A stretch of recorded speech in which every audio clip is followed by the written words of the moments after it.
but we had a wedding, and everything did not quite get put back like it was supposed to. All right, running a little behind here, and if you have your Bible, turn to 1 Samuel chapter number 16. 1 Samuel chapter number 16. We've been looking at in Galatians. We've been looking at the fruit of the Spirit. And last week we looked at a comparison with 1 Corinthians chapter number 13 about charity and the fruit of the Spirit. So this week I want us to look at David and David and everything he went through. And I don't know, these are all scripture references. Every line is a scripture reference. I don't know that we're going to get to them all this morning. But I would have liked to, because I wanted to just get to everything. But anyway, so we're gonna kind of run through things here, and Lord willing, if we get through it, we do. If not, we'll pick it up next week. In 1 Samuel chapter number 16, verse number 7, it says, "But the Lord said unto Samuel, Look not on his countenance, or on his height, or stature, because I have refused him. For the Lord seeth not as man seeth, for man looketh on the outward appearance, but the Lord looketh on the heart." And also in, I'm going to flip back to chapter 15, in verse number 28. Samuel said, so Samuel is speaking to Saul right here, and in verse number 20 he says, "And Samuel said unto him, The Lord hath rent the kingdom of Israel from thee this day, and hath given it to a neighbor of thine that is better than thou." And then in chapter 16, verse number 13, it says, "Then Samuel took the horn of oil and anointed him in the midst of his brethren, and the Spirit of the Lord came upon David from that day forward. So Samuel rose up and went to Ramah. But the Spirit of the Lord departed from Saul, and an evil spirit from the Lord troubled him."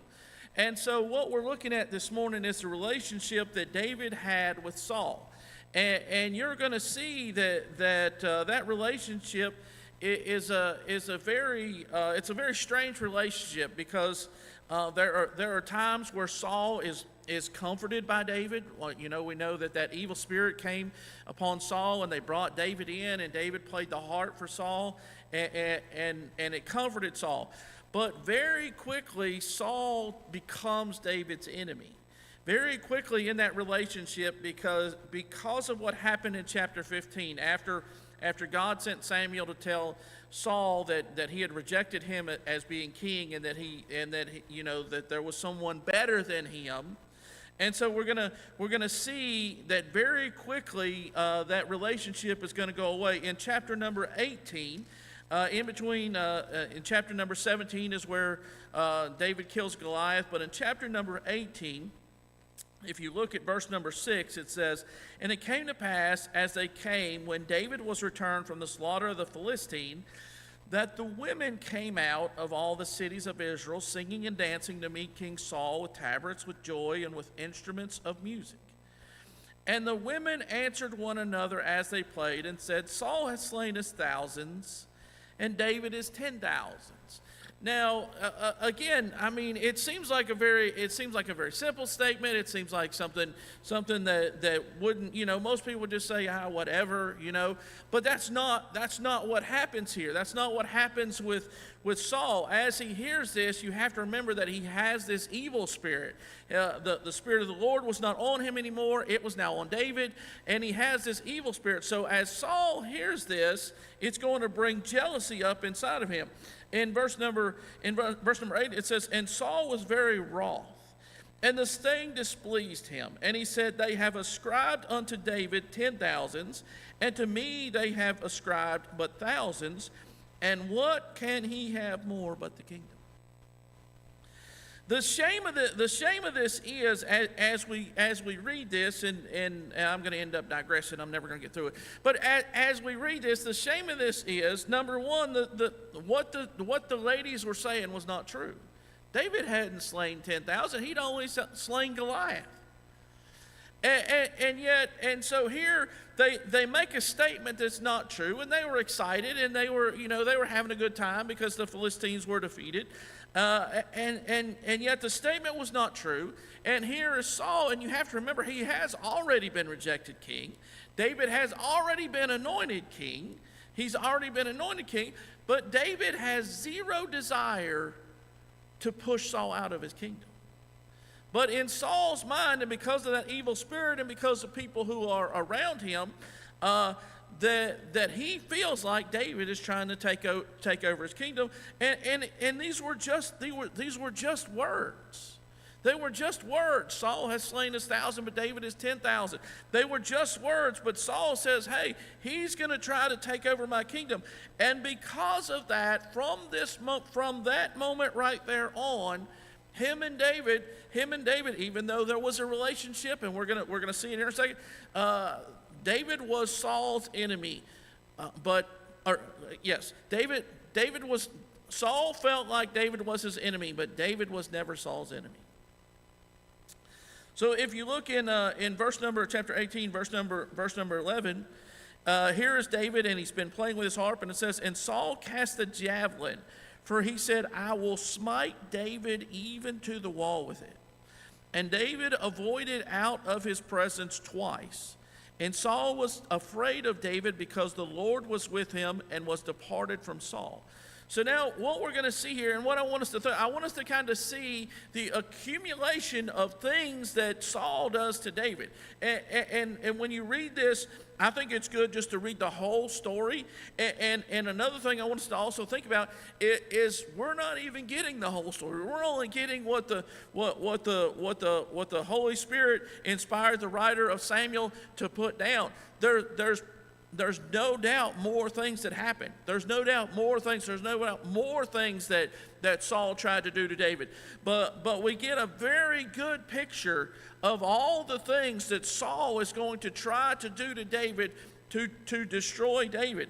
And so here we know that this happens. It happens more than once that Saul hears David, and all he's doing is playing his harp, and he's trying to do a good thing. And Saul takes a javelin and tries to throw it at David and stick him to the wall. And remember, in the context of what we're looking at this in the fruit of the Spirit, and the fruit of the Spirit is love. And obviously we know Saul has no fruit of the Spirit, but you're going to see that David has that fruit of the Spirit. So the next thing I want you to notice, the first thing was that Saul tried to kill David.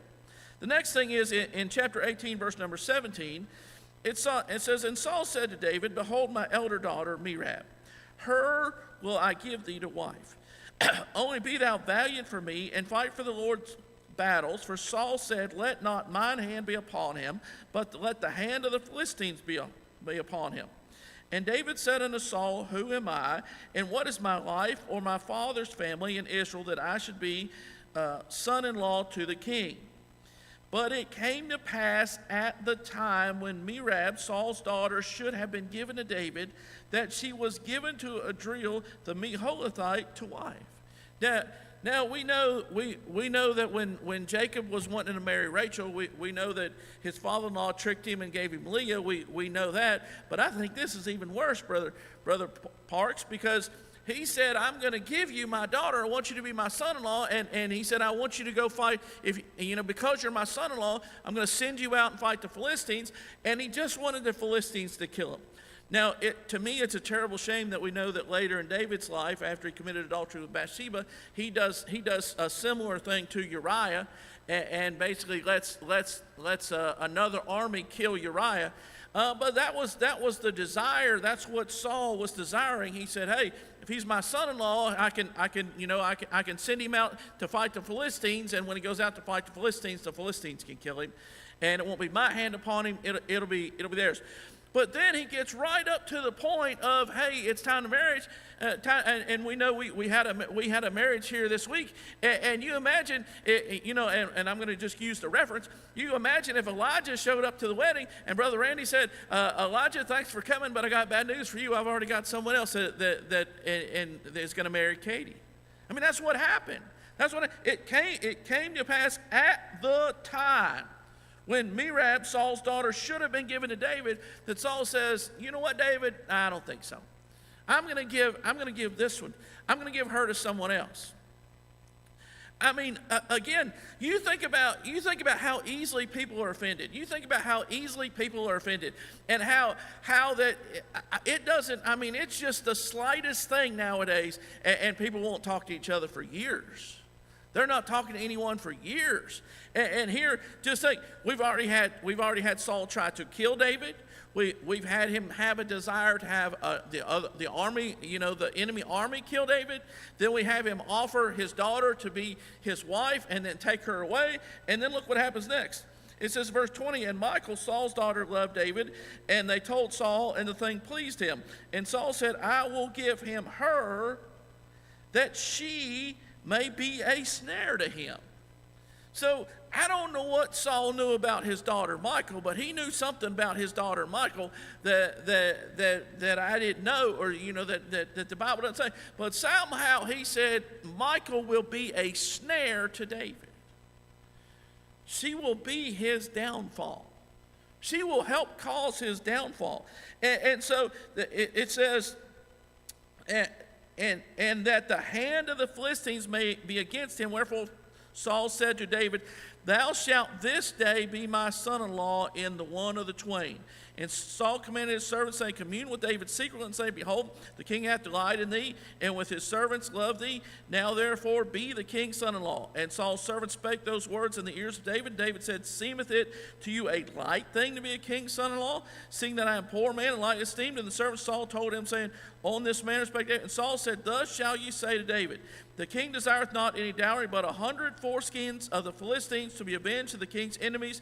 But Saul thought to make David fall by the hand of the Philistines.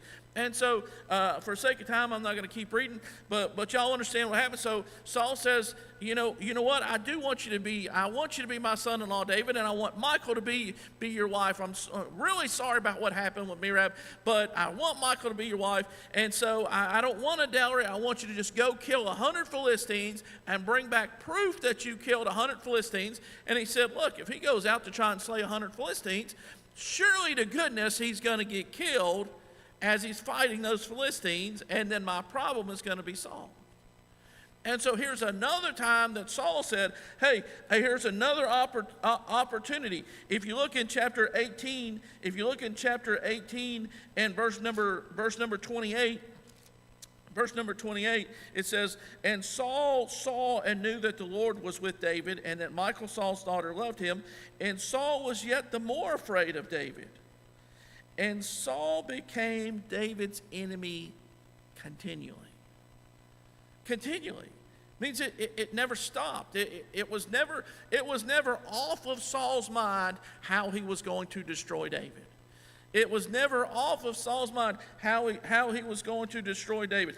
In the very next chapter, it says, and Saul spake to Jonathan his son, and to all his servants, that they should kill David. So here's David, and David has proven himself a mighty warrior, and he's killed the giant, and he's killed at least 100 Philistines, actually 200, because he brings 200.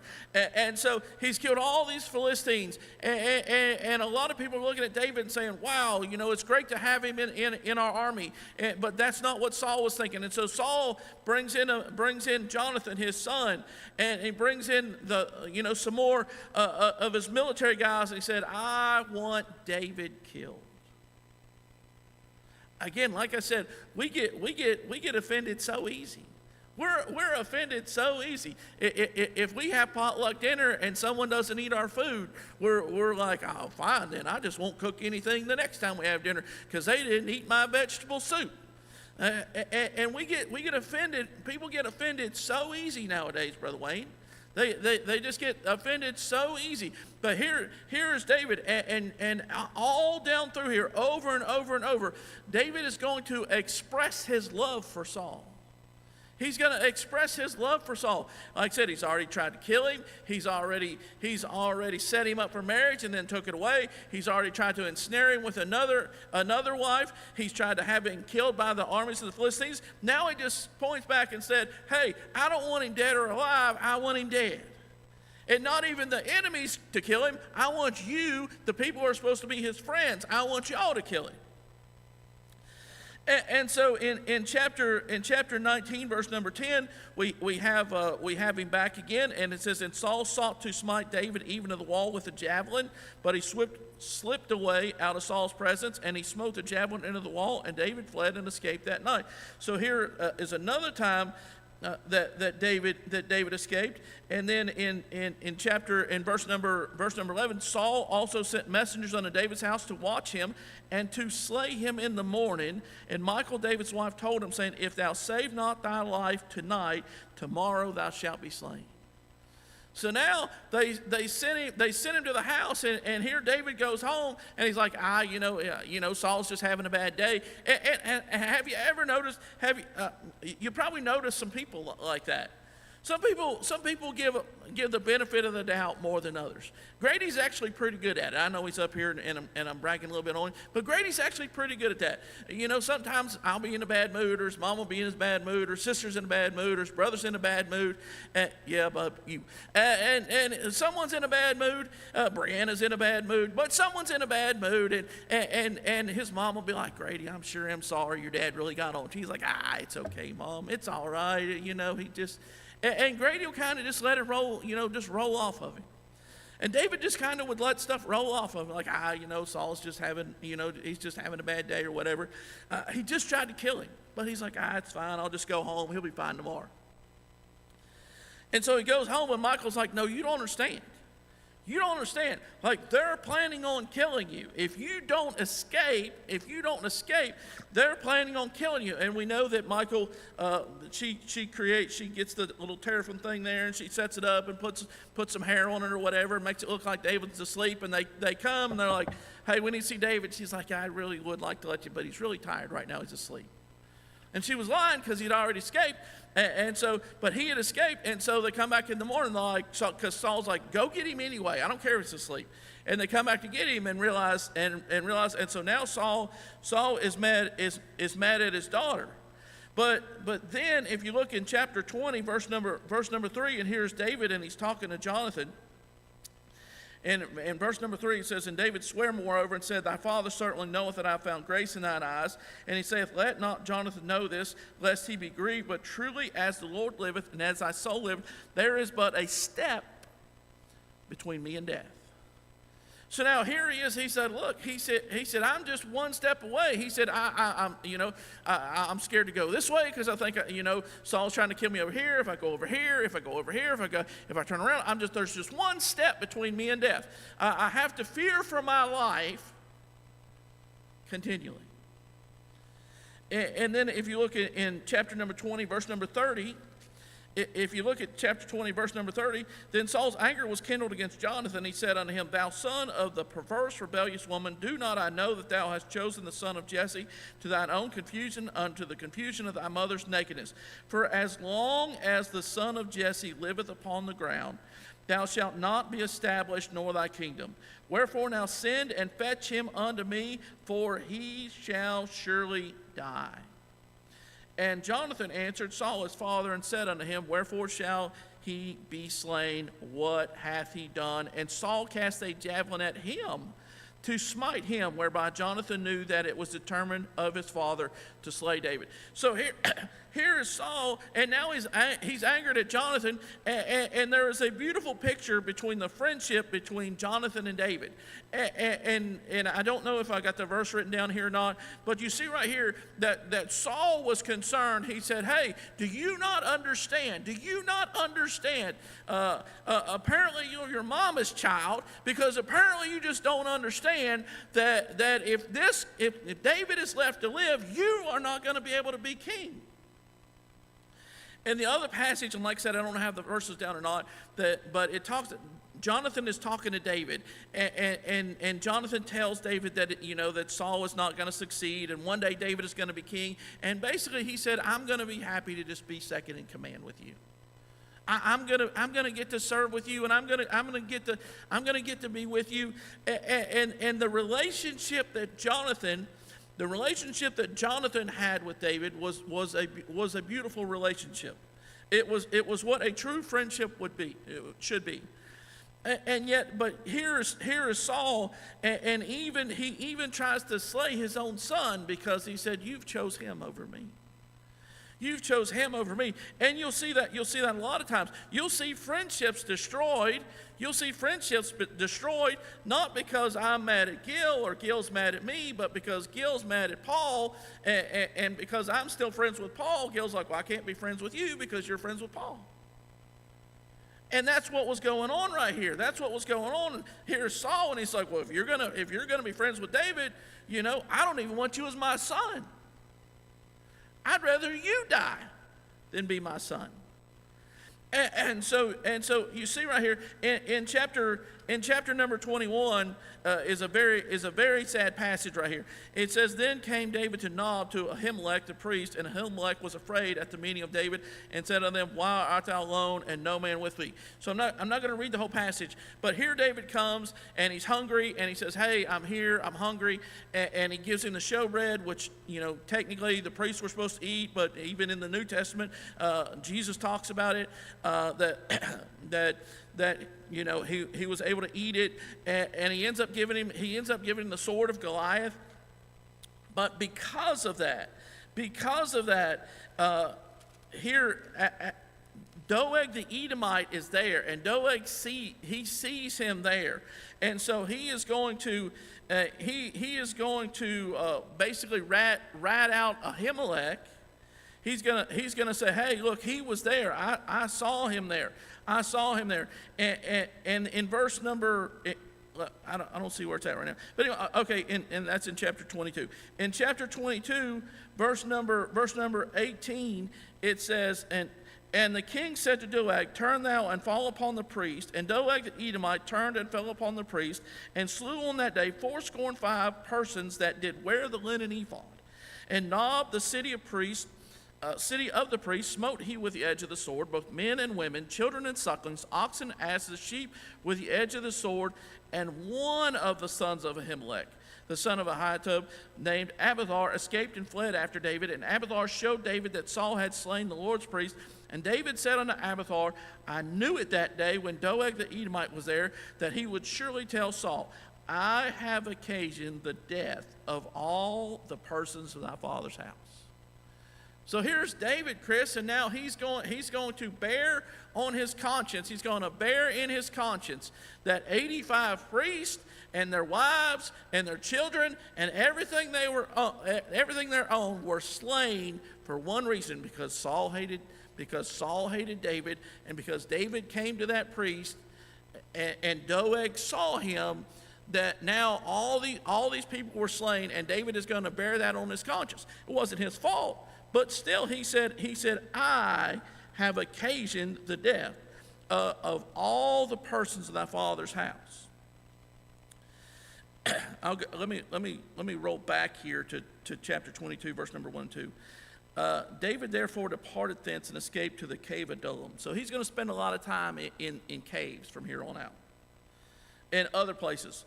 And when his brethren and all his father's house heard it, they went down thither to him. And everyone that was in distress, and everyone that was in debt, and everyone that was discontented gathered themselves unto him, and he became a captain over them, and there were with him about 400 men. So you see, he has about 400 men right here. He ends up with about 600 later in two different passages. It talks about the 600 men. But right here, he has 400 men.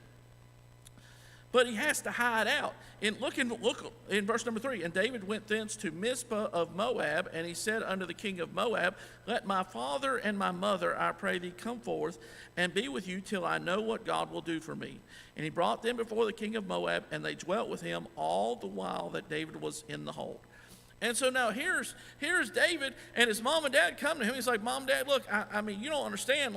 I'm escaping from my life here, and I can't really take care of y'all the way I should be taking care of y'all.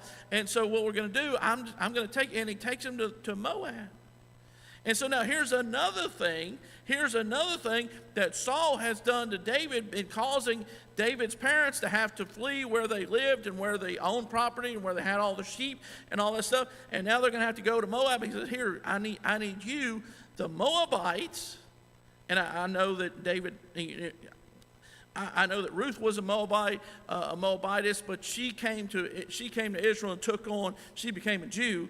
But here's David. He's having to go to Moab to get his parents taken care of. And so you see, over and over and over, here is David having to do things because Saul is pursuing him. In chapter number 23, verse number 11.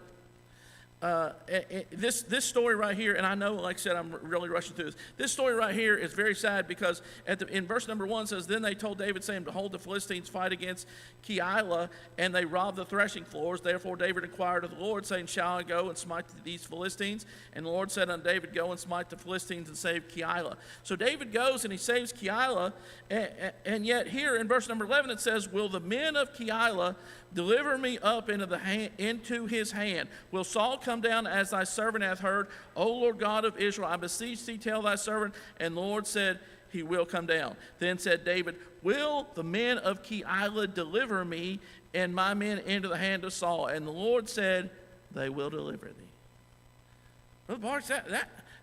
He just saved them. They were being destroyed by the Philistines, and they were not going to be able to fight back. They were not going to be able to win. They were going to die. And David and at least 400 men come and fight for them, and he saves them. And then they are going to betray him to Saul.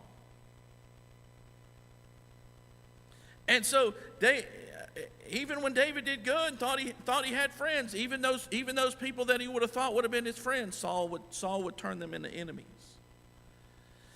And so in chapter 23, verse number 14, it says, "And David abode in the wilderness and strongholds, and remained in the mountains in the wilderness of Ziph, and Saul sought him every day." Every day. Every single day. What David said to Jonathan was true. It's just a step between me and death. Every single day. Every day. "But God delivered him not into his hand. And David saw that Saul was come out to seek his life, and David was in the wilderness of Ziph in a wood." And so you're going to see, which I'm going to try and skip over. But the Ziphites in verse number 19, it says, "Then came up the Ziphites to Saul to Gibeah, saying, Doth not David hide himself with us in strongholds in the wood in the hill of Keilah, which is on the south of Jeshimon? Now therefore, O king, come down according to all the desire of thy soul, to come down, and our part shall be to deliver him into the king's hand." So again, here's David, and he's hiding out with him, and he thinks these guys are okay, and all the while they're like, we know where he's at, we'll figure out where he's staying, and then we're going to go tell Saul, and we're going to bring him down.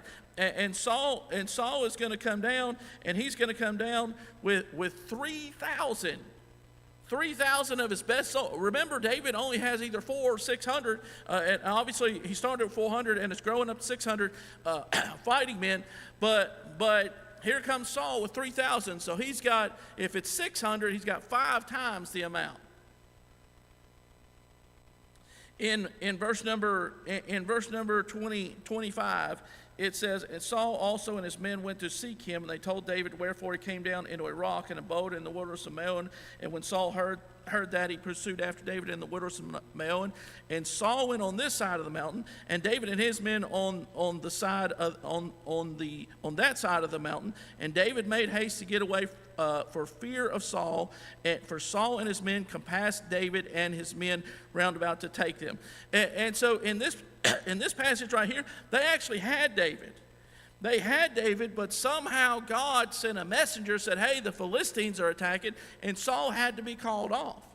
And so Saul saved David. God saved David from Saul that day because they had him trapped. But you get to chapter 24, verse number 1, says, "It came to pass when Saul was returned from following the Philistines, that it was told him, saying, Behold, David is in the wilderness of En-gedi. Then Saul took 3,000 chosen men out of all Israel, and went to seek David and his men upon the rocks of the wild goats." And so when you get to verse number 3, it says, and he came to the sheepcotes by the way where was a cave, and Saul went to cover his feet, and David and his men remained in the sides of the cave. And the men of David said unto him, behold, the day which the Lord said unto thee, behold, I will deliver thine enemy in thine hand, that thou mayest do to him as it shall seem good unto thee. Then David arose and cut off the skirt of Saul's robe privately. So now here is David's chance to go on offense. We know if you want to win, you go on offense. You don't play defense. And so here's David's chance, and here are the people that are with him said, God has put Saul in a place where you can take care of him. God has done it. And had David not had the love of God in his heart, and had David not had the Spirit of God, and David not have his respect for God and God's anointed like he should, this would have been an opportunity. But because he loved God, and because he loved Saul, even all the things that he's done to him, all the things, he still loved Saul. And because he was God's anointed, that he just cuts off his robe. Verse number 5 says, came fast afterward that David's heart smote him, because he had cut off Saul's skirt. Again, like I said, nowadays we really like David's done went above and beyond. I mean, all the things that Saul's done to him, he's tried to kill him, and he's promised him a wife, and then took it away and tried to have him killed by the enemy's armies, and then he gave him a wife to be a stumbling block to him, and then he tried to kill him while he was asleep, and then he tried to have his best friends kill him, and now he's chased him from cave to cave and place to place, and he's caused his parents to have to leave their homeland, and now here he is, and now here's his opportunity. And instead of being happy, he was sad. And he said unto his men, the Lord forbid that I shall do this thing unto my master. The Lord's anointed to stretch forth mine hand against him, seeing he is the anointed of the Lord. So was David. Don't forget that. So was David. And God had told Saul, you've been rejected. And God had, through Samuel had anointed David to be king. David was also the Lord's anointed. But David was not going to take his place. So David stayed his servants with these words. They were not satisfied just cutting his skirt off. They said, no, don't cut his skirt off. We're tired of running. We're tired of hiding out in caves. We're tired of all that stuff. You cut his skirt off, then you'll be king, and we'll be sitting on Easy Street with you. But it stayed his servants with these words, and suffered them not to rise against Saul. But Saul rose up out of the cave and went on his way. David also arose afterward and went out of the cave and cried after Saul, saying, my lord the king. And when Saul looked behind him, David stooped with his face to the earth and bowed himself. Now, I'll be honest with you. If you got an enemy, and you got an enemy that wants to kill you, I don't think stooping down with your face to the earth while your enemy faces you is a good spot to be in. There's no defense there, Brother Tyrone. There's no defending yourself from that position. And so here he stoops down and bows himself to the earth to try to show Saul, we're not enemies. It doesn't have to be this way.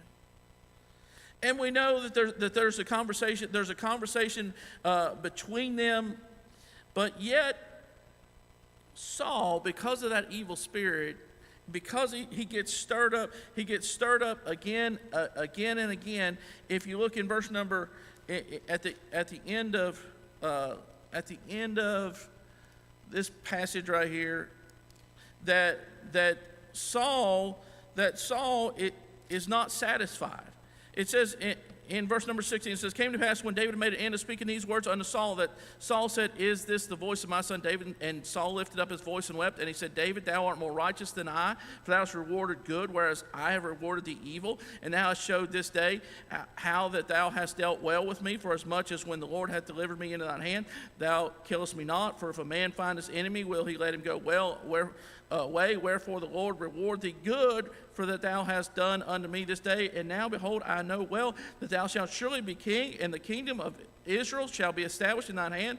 Swear now, therefore, unto me by the Lord, that thou wilt not cut off my seed after me, and that thou wilt not destroy my name out of my father's house. And David sware unto Saul, and Saul went home, but David and his men gat them up under the hold. You're like, oh, that was peace talk. Saul made peace talk with him. They're going to be at peace with each other. And David said, he's not stable. He's not stable. I can't trust him. I can't trust him. I can't trust him not to betray me. And so then if you get to, and I'm trying to skip down right here, if you get down to in 1 Samuel 25, verse number 44, it says, but Saul had given Michal, his daughter David's wife, to Phaltai, the son of Laish, which is in Galim. So now here's David's wife, Michal, and if you remember from the passage, it said Michal loved David. But yet, here is Saul, and now the reason why David's first marriage falls apart is because of Saul. And that marriage, even though later, once David becomes king, he says, hey, you need to send her back to me. And so they send Michal back, but that relationship was never right again. It was never fixed again. And she was the one when they brought the ark back and David was dancing before the Lord, she's the one that was ashamed and said something to him about it. And because of that, God shut up her womb so that she never had a child. But Chris, it was Saul that said, you're not married to David anymore. I'm annulling this marriage with David, and I'm giving you to someone else, and you'll be his wife instead. In chapter number 26, the Ziphites promised to get rid of him again. In chapter 26, verse number 15, it says, in chapter number 26, we have where David again has Saul in his grasp. And verse number 5, it says, and David arose and came to the place where Saul had pitched, and David beheld the place where Saul lay, and Abner the son of Ner, the captain of the host, and Saul lay in the trench, and the people pitched round about him.